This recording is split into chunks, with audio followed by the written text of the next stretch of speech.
Hello, good morning সবাইকে। সঙ্গে জানাই মেরি ক্রিসমাস। আজকে হলো 25th ডিসেম্বর। এই দিনটা সবার কাছে খুবই স্পেশাল হয়, কারণ এই দিনটায় বাঙালিদের ফিস্ট, কেক খাওয়া আর ঘুরে বেড়ানো তো লেগেই থাকে। যাই হোক, এটা আমার ছোটো বোন, সবাই তো একে চেনেন। আর আমাদের এখানে সকাল সকাল বাইরে ফিস্ট হবে, তার তোড়জোড় চলছে।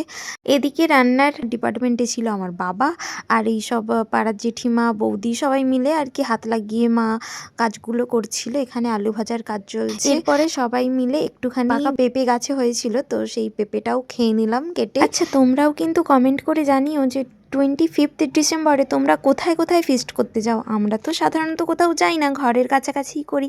আর এবারে তো কোথাও যাওয়া হয়নি, বাড়ির সামনেই হচ্ছে। আর জানো আমাদের এবারে খাওয়ার জন্য কি পাতা ইউজ করা হয়েছিল? সেই পুরোনো দিনের মতো কলা পাতা। এটা হলো আমাদের রাহি বুড়ি, এখন তো এ দিদি হয়ে গেছে, সেটা তোমরা সবাই জানো। কথা বলতে বলতে অনেকটা টাইমও হয়ে গেছে, এখন বাজে দুপুর 1:30টার মতো। সবাই মিলে বসেছি খেতে। যেহেতু ক্যান্ডিডেট অনেক কম ছিল, তাই একসঙ্গে সবাই মিলে বসে গেছি। আর আমাদের আজকে মেনুটা ছিল একদম সিম্পল, সাদা ভাত আর সঙ্গে একদম লাল লাল করে মাংসের ঝোল।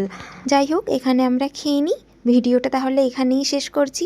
দেখা হবে নেক্সট কোনো ভিডিওতে। ততক্ষণ তোমরা সবাই ভালো থেকো, আর ভালো লাগলে একটা লাইক করে দিও। টাটা।